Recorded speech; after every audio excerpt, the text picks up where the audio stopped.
Muy buenas, bienvenidos a un episodio más del podcast Nómada Digital. Soy Carles de vivedistinto.com y hoy traigo a un invitado que estoy seguro que os va a encantar. Felipe Pasolas, fotógrafo de guerra y nómada. ¿Qué tal, Felipe? ¿Cómo estás? ¿Qué tal? Buenas tardes a todos. Gracias por la invitación.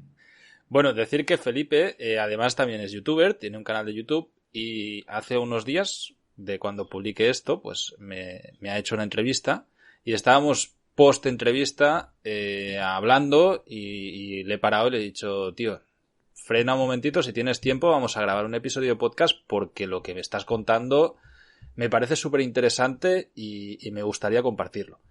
Y como teníamos un ratito, pues vamos a tener esta charla aquí pues con todos vosotros. Felipe, me decías de que tú vienes de la banca, del sector de la banca. ¿Cómo es eso?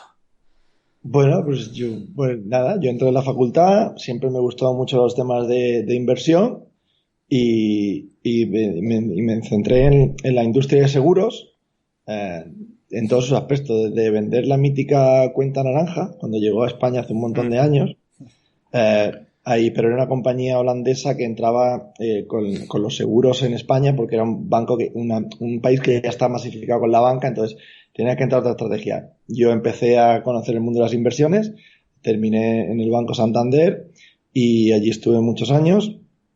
Luego cambié a casas de trading en Brasil, luego hice trading por mi cuenta y hasta el 2008-2009 que dejé de ser muy activo en ese mundo y me dediqué a lo que siempre había hecho, que era viajar.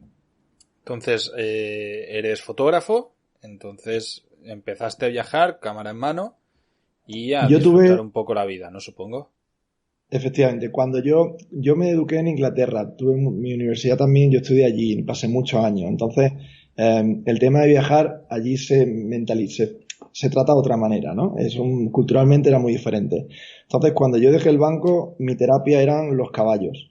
A mí o para gestionar el estrés, montar a caballo siempre ha sido mi pasión. Y yo viví en Japón en el año 2003-2004. Entonces, cuando te vas de cervezas con los amigos, pues, ¿qué te gusta fantasear? Con lo que no tienes cerca. En Japón teníamos muchísima tecnología, muchísimo acero y muchísimo hormigón, y muchísima gente. Pero no teníamos lo que tenían en Mongolia: caballos, estepas y desierto y una densidad de población ridícula, ¿no? Entonces, cuando yo dejé la banca,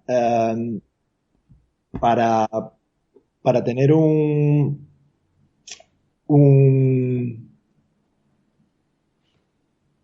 digamos, una transición o un descanso, lo que hice fue montar un proyecto que se llamó Expedición Mongolia, que era recorrer desde Kazajistán hasta China en solitario con 2 caballos, 2.500 kilómetros. Entonces, ahí empecé a utilizar los medios de comunicación, un blog, en periódicos, para contar cómo era la aventura, ¿no? Se recorría Mongolia a través de rutas nómadas en verano, como antiguamente. Por las peculiaridades del país. ¿Qué ocurrió? Que cuando las empresas me pedían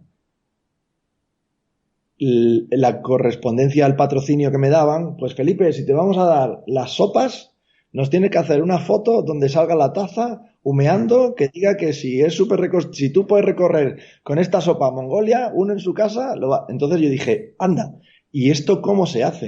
¿Qué lenguaje visual necesito?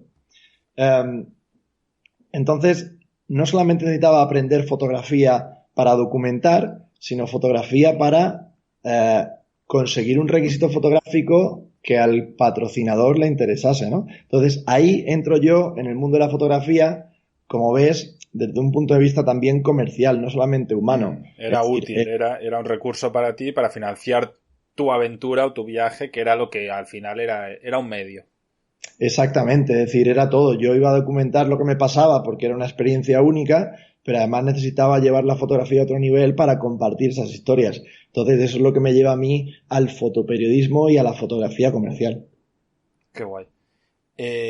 Bueno, me parece brutal. Entiendo que sí que hiciste la expedición Mongolia, que salió bien.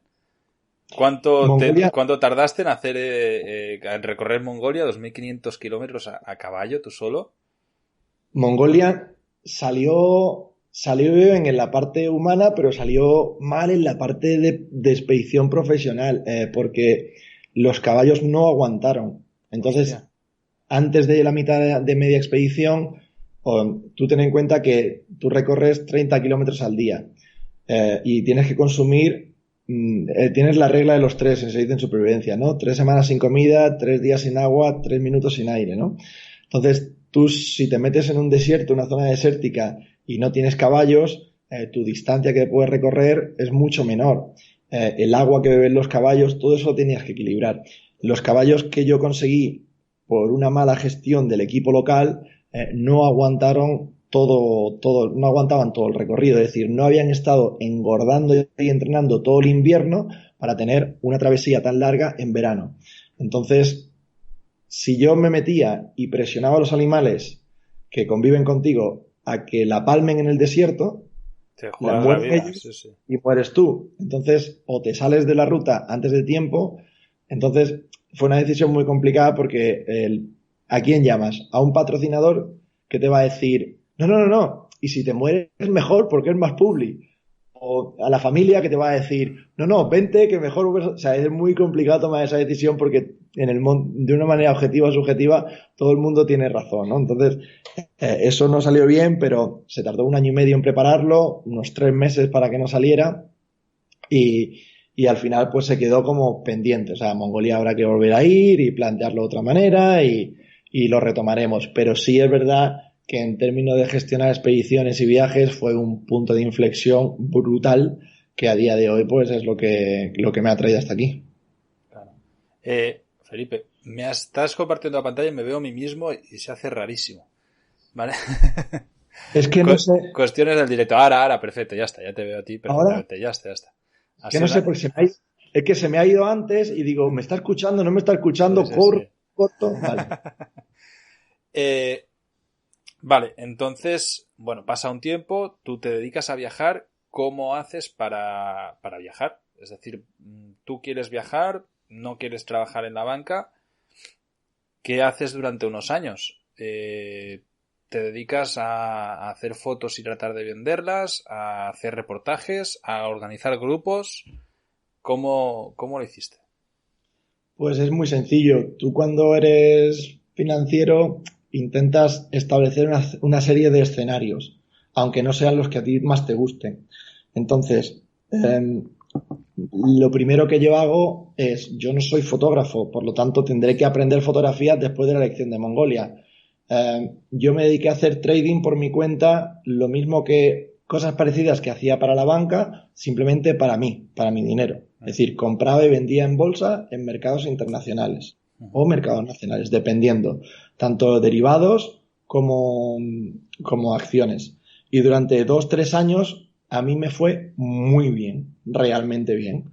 Entonces yo financiaba no solamente mis viajes, sino cualquier modo de vida que tenía, tanto aquí como fuera. Ese dinero, ajustando, teniendo una renta, esos ingresos, si tú tienes una mentalidad de inmigrante, como tengo yo, es decir, trabajas, ahorras y reduces tu nivel de vida disfrutando con un nivel, o sea, no necesito un iPhone de última generación, no necesito un Maserati, pero tus ingresos pueden cubrirte necesidades normales, tú puedes ampliar un montón. Luego, lo importante no es que tengas muchos ingresos, es que no tengas deuda. Ni deuda ni gasto. Bueno, Es, evidentemente, pues deuda para no tener gasto. Efectivamente, para que no tengas un interés acumulable, etcétera, etcétera. Entonces, esto se va poniendo. Mi actividad financiera me permite empezar a estudiar fotografía, a seguir viajando.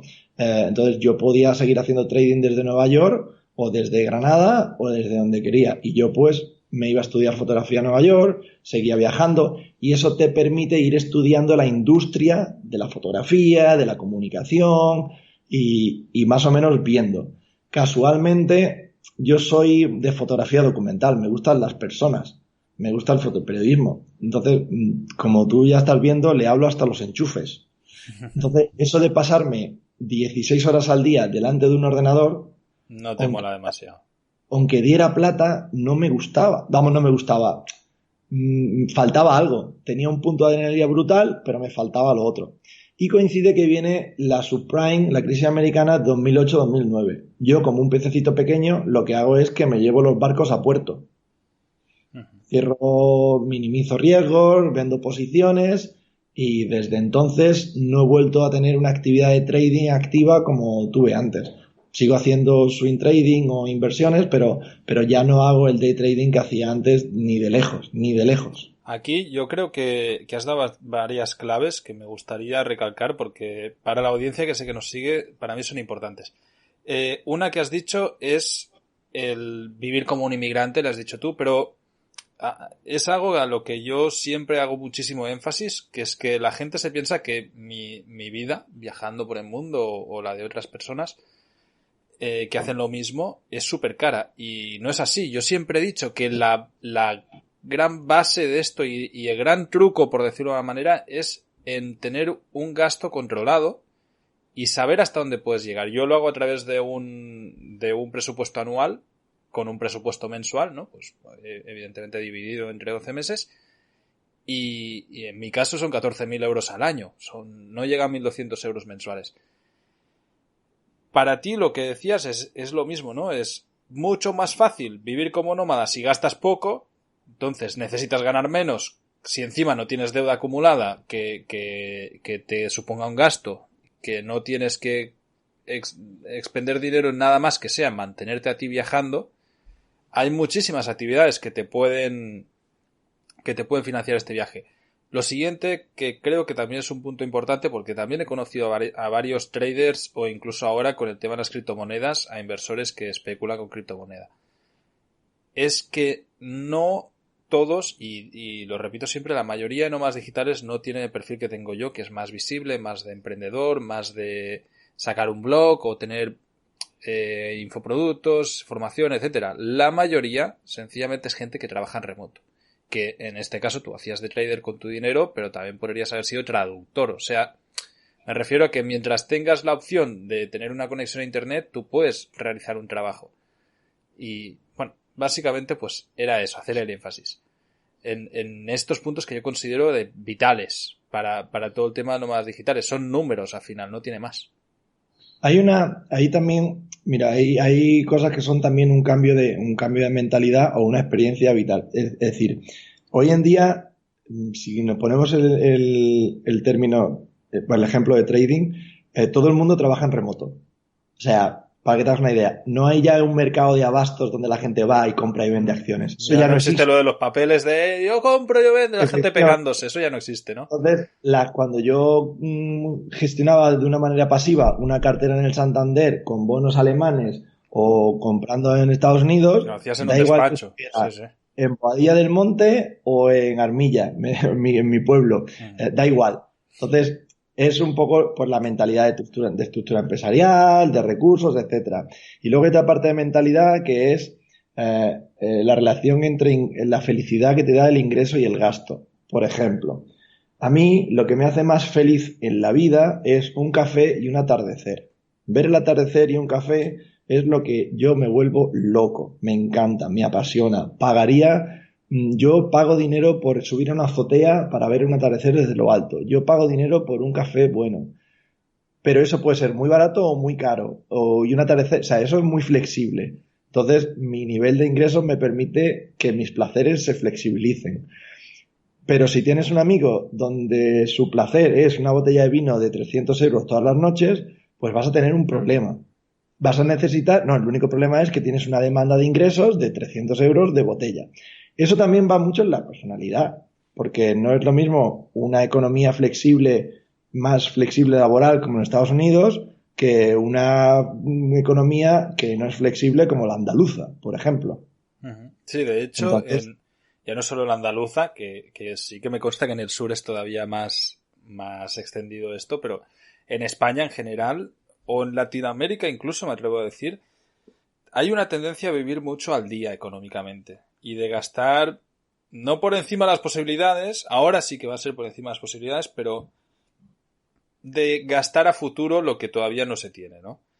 Y eso es un problema gordo, porque claro, evidentemente luego pues te endeudas y no tienes un cojín que te permita tener bueno, pues una tranquilidad económica que luego te dé esa flexibilidad que nosotros buscamos, ¿no?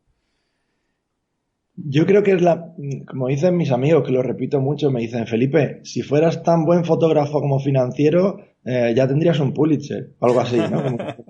Como diciendo, yo te compraría las fotos si fueras tan buen financiero como contable, pero va un poco yo al haber trabajado dentro de un banco, entiendo que el negocio es endeudar a la gente para tener un cliente a largo plazo. Eso no quiere decir que sea lo mejor para el cliente, es lo mejor para el banco, ¿vale? Sí, claro. Segundo, la mentalidad yo, por ejemplo, sé hasta cuándo puedo estar haciendo fotos sin cobrar o cobrando y sé cuándo no lo quiero hacer y cuándo lo quiero hacer porque la gente me dice, si es tu pasión, vas a trabajar gratis. Digo, no.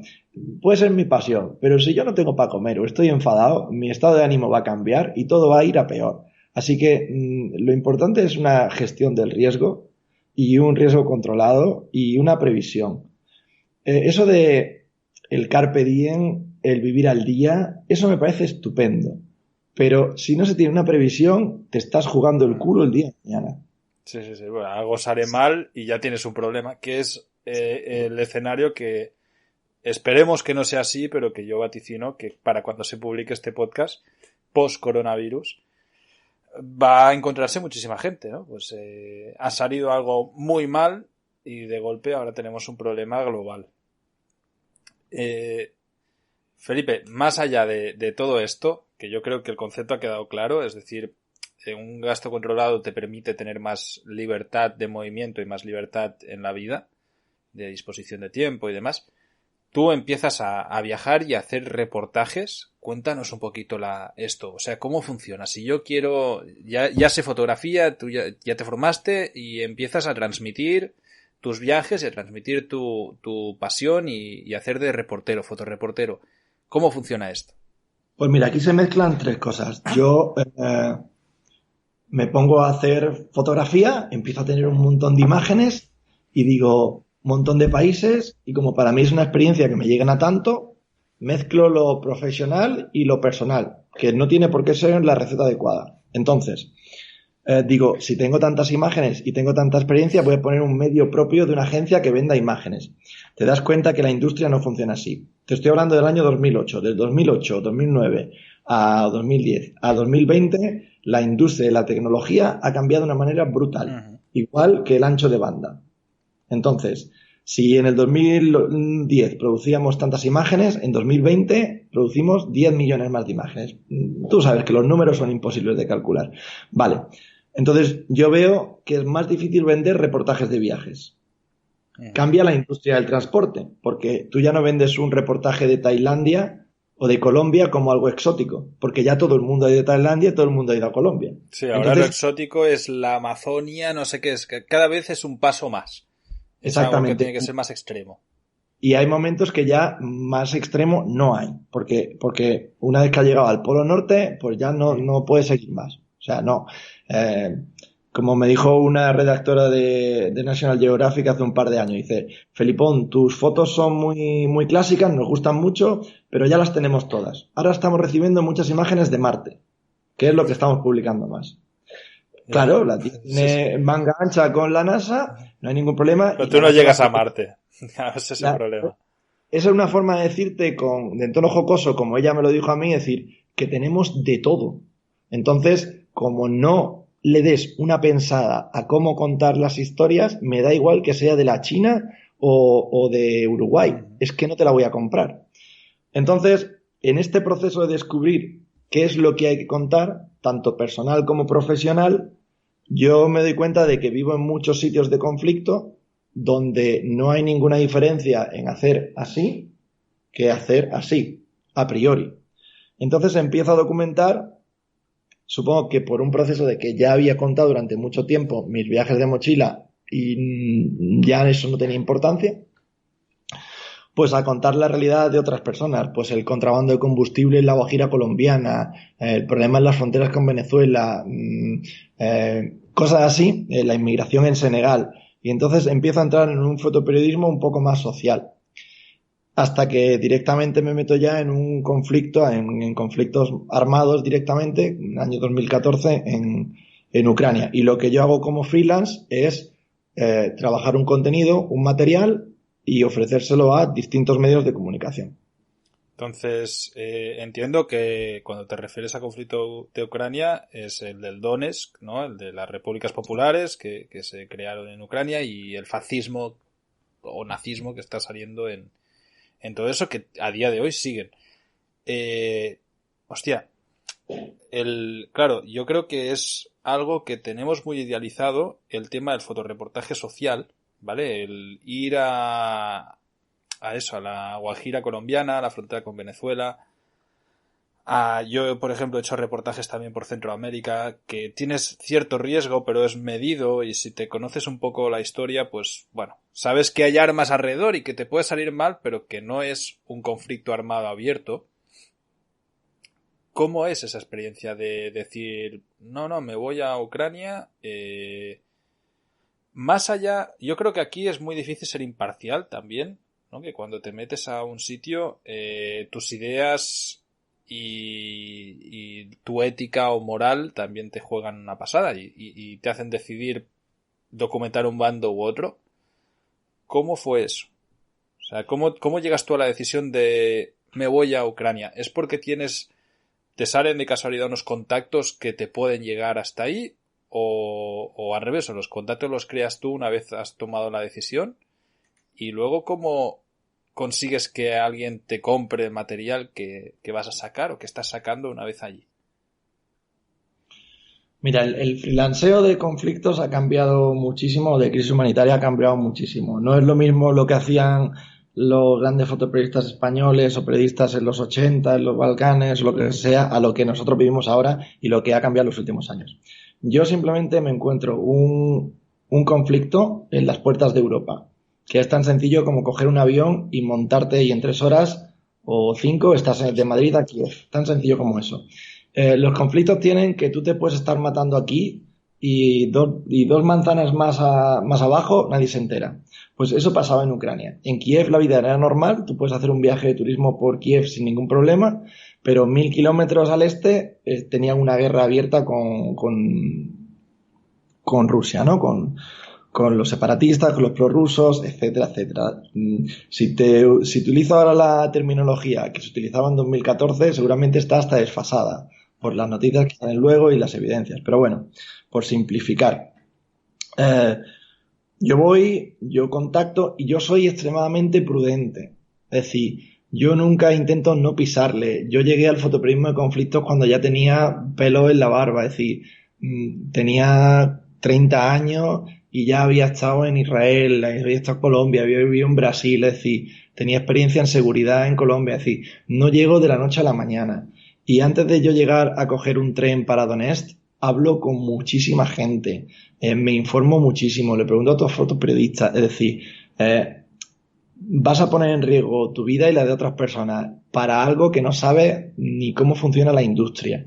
Si a mí me hubieran dicho cómo funcionaba la industria en el año 2014, otro gallo me hubiera cantado en todos los sentidos. Entonces, después de investigar mucho y hablar muchísimo, me encuentro con gente de mucha confianza que me dice, puedes ir porque se cuenta una cosa, está pasando otra y empieza a haber mucha guerra de información. Entonces yo decido ir de allí y con la experiencia que ya tenía, lo mismo que colocaba artículos en revistas de viajes, como freelance empecé a llamar a puertas de medios. ¿Antes de haber ido o una vez allí? Antes, durante y después. Porque porque lo mismo de difícil es colocar, cuando tú ya tienes la experiencia de que si colocar un reportaje, una opinión es complicado, una opinión no, un reportaje, un artículo es complicado, en algo que va a estar politizado. Es peor todavía, claro. Bueno, o peor todavía. O al revés, o si por lo que sea interesa, entonces te puede ser muy fácil. Vamos por el tema de la objetividad que tú dices. Tú como freelance intentas agarrarte al romanticismo de que vas a documentar algo objetivo. Es muy complicado, primero porque como fotógrafo ya decides que vas a encuadrar. Segundo, a un fotoperiodista nadie le deja hacer la foto, absolutamente nadie. Si te dejan hacer la foto es porque no hay ningún problema. Es decir, Da igual que vayas, mi experiencia es, si voy con los ucranianos, unos me van a decir que soy fascista. Y si voy con los prorrusos o rusos, me van a decir que soy comunista. Da igual. Y yo te pongo los dos reportajes. Y el trabajo es, yo no pude con el ejército ucraniano porque en esa época no dejaba. Entonces yo fui con los que me dejaban, que eran los que tenían, con los separatistas, ¿no? Pero da igual lo que publiques de una manera u otra, vas a tener las dos críticas. Da igual lo que publiques, que siempre se te va a acusar de una cosa o de otra, porque esa es otra guerra que se vive, la mediática. Entonces, yo publicaba un artículo que tardaba una semana en hacer un reportaje en Ucrania y salían 14 bots o cuentas de Twitter que decían lo contrario 5 minutos después. Entonces, ya ahí empezó mi conocimiento sobre la guerra de la información, las fake news, la mediatización, etcétera, etcétera. Entonces, lo batallas mucho e intentar ser independiente, pues más lo tienes que batallar. Que igual me he ido del tema de la pregunta, pero es que No, está muy bien, está muy bien. Se aglutinan demasiados conceptos en la misma franja de tiempo. Y yo tengo entendido por lo poco que conozco de primera mano de todo esto, que está súper mal pagado. O sea, que realmente es demencial, por lo menos en español. Sí que sé que, por ejemplo, países más nórdicos de Europa o Alemania o así, te pagan bastante mejor los reportajes. Pero lo que es en castellano es un desastre y en inglés, pues si te vas a Estados Unidos todavía. ¿Cómo funciona eso? O sea, en realidad, económicamente es un mal negocio, ¿no? Esa es de ser gilipollas. Vale. Sí, perfecto. O sea, la conclusión es esa. Te estás jugando la vida y económicamente no sirve para nada. O sea, si lo haces es por amor al arte, por decirlo de una manera. O sea, porque te mola la adrenalina, porque te mola el romanticismo de ello y porque estás haciendo algo que muy poca gente es capaz de hacer en el mundo, ¿no? Pero Mira, realmente como negocio te saldría mejor hacer fotos de perros. yo la etiqueta de fotógrafo de guerra no me gusta, porque un fotógrafo de guerra es una persona que va 3 meses al año a una guerra o una vez al año. ¿Cómo se define eso? Es complicado. Dejémoslo en fotoperiodista. Entonces, porque tú ya no tienes manera humana de financiar, ni económica ni psicológicamente, estar 12 meses en una guerra. ¿Vale? Por eso los militares tienen rotaciones, por eso los medios tienen... O sea, no se puede estar metido. Entonces, vas un mes, la cubres, te vuelves y ya está.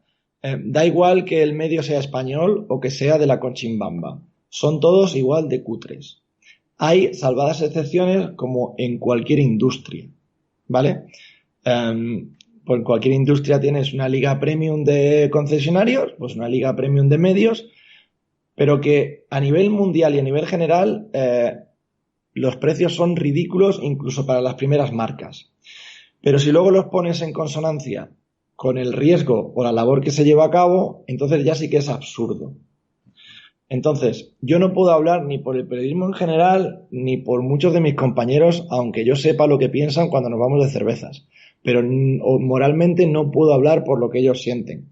Yo puedo hablar por lo que yo lo hago. Yo lo he hecho por distintas razones mucho tiempo. Por una mezcla de adrenalina, por una mezcla de frustración, por una mezcla de compromiso social, por una mezcla de desasosiego, por un montón de cosas. Entonces, ese cóctel de profesional, egoísta, humanista, todo lo que se junta en el ser humano, pues yo lo hago por ese batiburrillo, que con la edad y con la experiencia también va cambiando. ¿Vale? Entonces, Felipe Pasolas lo vive así y te lo confiesa así. Y de los 14, 15 o 20 que haya con más experiencia o con menos, que hayan estado más o menos, pues seguramente te cuenten otro caballo de batalla. Yo no puedo hablar por ellos, pero sí hablo por mí. Entonces, esas son mis experiencias. Y por eso, como tú no puedes estar siempre en terreno, pues diversificas el curro de freelance a todo lo que da y un poco más. ¿Qué otros trabajos haces o qué otras maneras de financiar tu vida tienes, aparte del fotoreportajes? Pues A mí, si me haces palmas, como la cabra a los rumanos, bailo encima de la escalera. Quiere No, decir, pues sí, que a lo que te den. Pero claro, al eh, final es básicamente, precario eso, o sea, es... al final lo vas estructurando. Lo que pasa que lo que es complicado es ir estructurando una industria que va cambiando. Porque lo mismo que la fotografía y el periodismo ha ido cambiando en los últimos 10 años, es complicado modificar la estructura de una empresa conforme van cambiando las cosas. Entonces vas un poco a saltos. Yo, como lo he diversificado siempre, en base a la experiencia. Por ejemplo, en Nueva York yo me apunté a mi escuela de fotografía porque me dieron un photowalk. Pues yo cuando llegué a Granada inventé Granada Photowalk.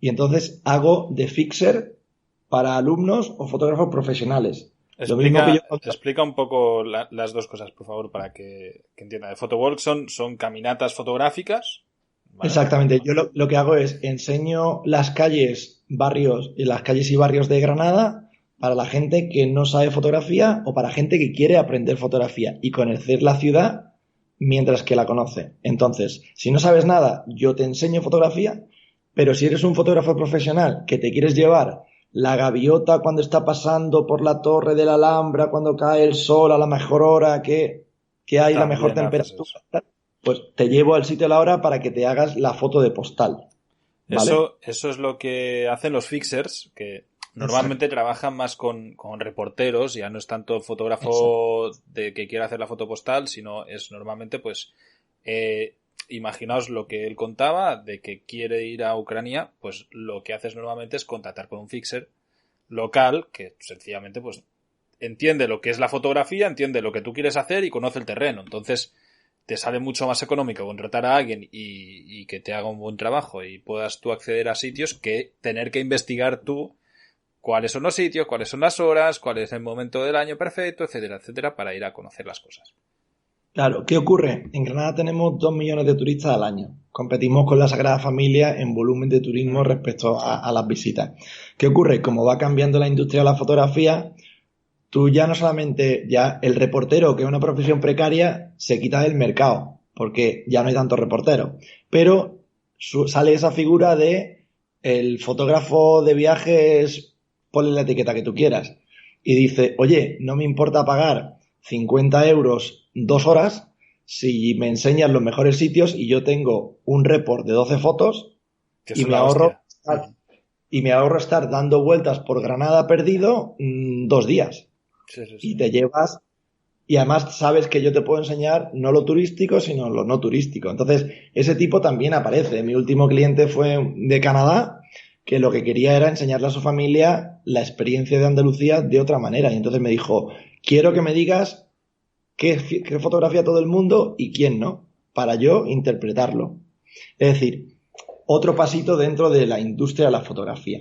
Uh-huh. Entonces, a partir de ahí yo entro en la docencia y ya pues empiezo a dar clase en escuelas privadas, en canal de YouTube, en particulares, coaching, aparte de dar los servicios fotográficos tanto de bodas como de publicidad. Y voy manteniendo esas ramitas y haciendo el paraguas de la empresa poco a poco. Sobre lo que decías de Fixer, de este tipo de experiencias que estabas hablando, por ejemplo, con el canadiense, apuntar que esto ahora mismo, Airbnb, por ejemplo, es una plataforma que es muy buena para esto.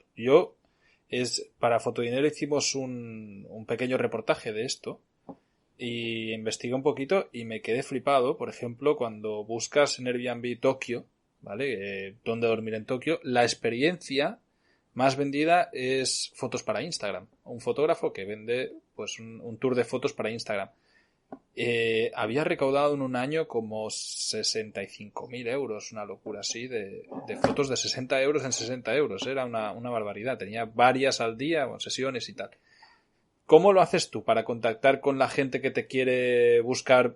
Porque esto al final es un negocio o un servicio que es relativamente fácil de ofrecer para cualquiera que sea local de cualquier sitio. Es decir, yo, por ejemplo, hacer fixer de Barcelona o de Nicaragua de hecho lo he hecho, me es fácil porque es un sitio que conozco perfectamente y que hay gente que no tiene acceso a él. ¿Cómo lo haces tú para publicitar eso, para conseguir clientes? Es muy fácil de publicitar y es muy fácil de que te lo copien. Entonces, entiendo que tú dices que es muy fácil, pero por tu personalidad y experiencia. Pero a mí me han copiado. Granada Photo Wall se ha hecho en Almería, se ha hecho Jaén, Almería, Córdoba. Si tú tienes un grupo y yo conozco la zona, yo te lo monto. Yo tengo primos en tu Andalucía, por lo tanto, te lo monto donde quieras. Pero es tan sencillo. Yo empecé desde páginas de Facebook hasta todas las redes sociales, TripAdvisor, también está en Airbnb, y el problema de Airbnb es que tiene unas comisiones excesivamente altas y que te liga la visualización de los anuncios a que tengas una propiedad. Es decir, si la propiedad no te funciona bien, las experiencias no te funcionan bien. Independientemente tienes que tener mucho volumen, pero bueno, aparte Airbnb no te puntúa los impuestos, por lo tanto al final el precio, el 50% es perdido del precio por impuestos y costes de administración. Esto depende de lo que tú quieras cobrar, en fotografía está jodido. Entonces a mí me ha copiado Granada Photo World todo el mundo. Creo que me lo han podido copiar 11 veces y nadie ha aguantado. ¿Por qué? Porque esto es lo que yo digo siempre. Hoy en día, para ser fotógrafo no vale solamente saber hacer fotos. Tú puedes ser un gran fotógrafo y un mal maestro, o un buen maestro y un mal fotógrafo, o las dos cosas. Pero si tú tienes ahora resulta que si tú tienes un grupo de canadienses, señores, hay que saber enseñar fotografía y hay que saber enseñar fotografía en inglés. Es decir, pero es que además tienes que ser buena gente, simpático y agradable, y conocer el sitio y hacerlo de una manera distraída, porque la gente ya no quiere aprender leyendo o estudiando, quiere que se lo cantes, que se lo cuentes y que se lo bailes.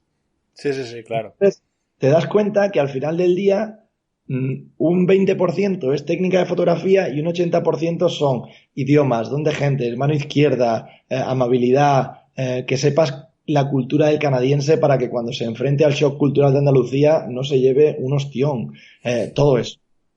Es decir, claro, y cuando se enfrente a un gitano del Sacromonte, pues que en vez de salir corriendo entienda que no le va a hacer nada y luchar contra tópicos, etcétera, etcétera. Entonces, toda la gente que ha copiado PhotoWalks, pues lo ha anunciado porque es muy sencillo de anunciar, no tiene un coste de mantenimiento, o sea, es muy fácil, pero los clientes no vienen si el producto no es bueno, de calidad. Entonces, yo entré en formación porque venía mucha gente local y el boca a boca decía, Pasola se enseña bien. Y de ahí, entonces, los turistas me traen otros turistas, los locales me traen otros locales. Entonces, no es solamente poner la publicidad. Si luego no tienes... estar posicionado con una trayectoria, evidentemente. Y es eso, yo tengo amigos que son fotógrafos brutales, pero no les digas que te enseñen que es un diafragma porque te tira la cámara a la cabeza, porque es un saborío. ¿Para qué me sirve que haga buenas fotos si no me puedo enseñar? Sí, claro, tienes que tenerlo todo. Es lo que tú dices también, pues tener idiomas, necesitas donde gentes, etcétera, etcétera. Felipe, para alguien que, pues yo sé que de mi audiencia hay tropecientos que su sueño es coger una cámara o un libro, una libreta, viajar y contar el viaje y poder financiarse el viaje contando el viaje. ¿Qué consejo le darías? ¿Qué crees? ¿Es posible esto todavía a fecha de hoy? ¿Cómo crees que es la mejor manera para ello? Y bueno, ¿qué consejo? Pues la mejor manera es tener una mentalidad mercantilista, mirar a países anglosajones y no mirar nunca a lo que se hizo hace 20 años o incluso a lo que estoy haciendo yo. Porque desde que tú decides hacerlo hasta que te pones las pilas y lo haces, lo que yo estoy haciendo ahora en 2020 puede haber cambiado el año que viene. Es decir, yo admiro mucho a los grandes profesionales de antes como inspiración, pero jamás les voy a preguntar cómo lo hicieron porque la fotografía de los años 80, esa industria ya no existe. Me da igual que tengas 15.000 premios. Como inspiración, estupendo, pero como negocio, olvídalo, aunque seas un masterclass. Entonces, no fijarse en lo que se está haciendo, sino en lo que crees que se puede hacer. Si crees que vas a vender a una revista, que es lo que ha hecho todo el mundo, piensa si es mejor venderle a una empresa contenido para publicidad de sus redes. Si es importante ofrecerle a un hotel que tenga contenido de sus playas para sus redes sociales. Piensa que no solamente atacando a una puerta se va a abrir. Entonces, y sobre todo con lo que cambia todo en la tecnología, es decir, y que haya una parte, y que luego hay una parte muy importante que es que no hay ninguna deshonra en hacer una fotografía que no sea la que te llene de pasión, pero que te dé de comer. Es que no hay ningún problema. De hecho, yo creo que has dado una clave que cuando has dicho de que está muy bien. A mí, por ejemplo, me encanta pues también los reporteros, ya no de los años 80, más antiguos. A mí cómo se cubrió la Guerra Civil Española y se inició el tema de reportero de guerra y tal, me apasiona eso, ¿no? Pero evidentemente es muy romántico pensar en este tipo de manera o cuando se fundó Magnum o agencias fotográficas muy interesantes, pero eso, la realidad es otra, ¿no? Y cuando tú piensas en vivir viajando a través de la fotografía o de los reporteros o de los reportajes y demás, siempre tiendes a romantizar, a pensar en lo romántico, en lo bonito que sería, como lo hacían hace unos años, que también seguro lo tenemos idealizado y en ese momento también era una putada, seguro, pero tú has dicho una clave, que es el negocio. Tienes que pensar en lo que te va a dar el negocio y nos guste o no, al final el único impedimento que tenemos para vivir la vida que querramos o para vivir viajando o para poder estar haciendo reportajes por ahí es económico. O sea, tú con dinero coges y te vas. No tiene más. Si tú no tienes la pasta, te va a ser muy difícil. Con lo cual necesitas pensar previamente cómo vas a poder hacer un negocio de ello para poder financiarlo o para poder pues explotarlo, ¿no?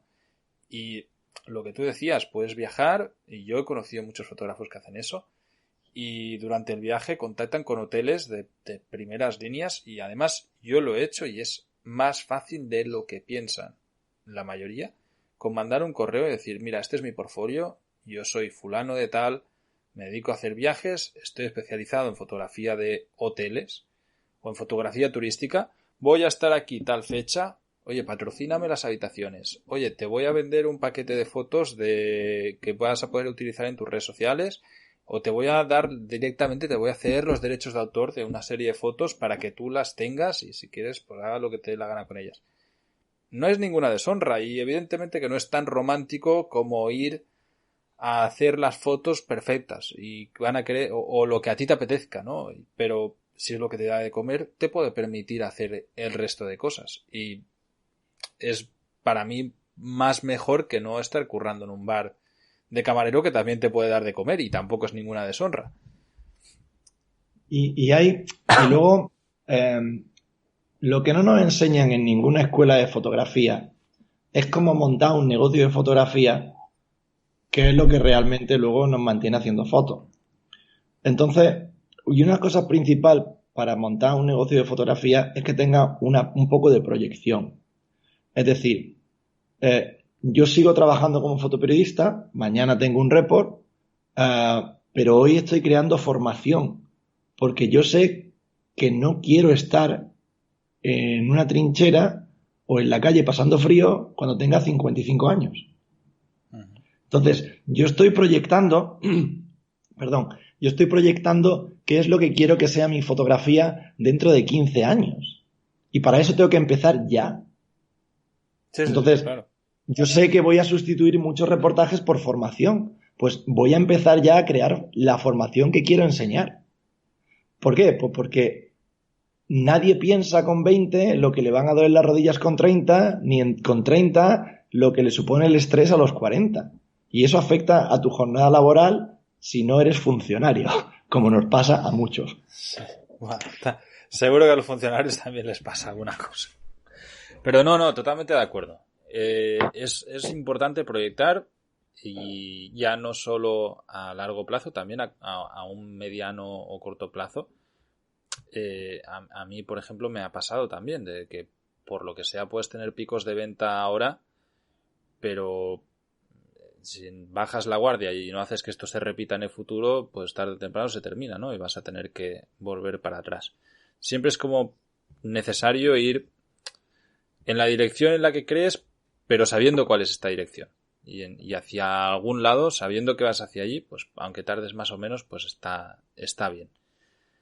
Felipe, para terminar la entrevista, que veo que se nos ha ido también de tiempo. ¿Dónde te encontramos?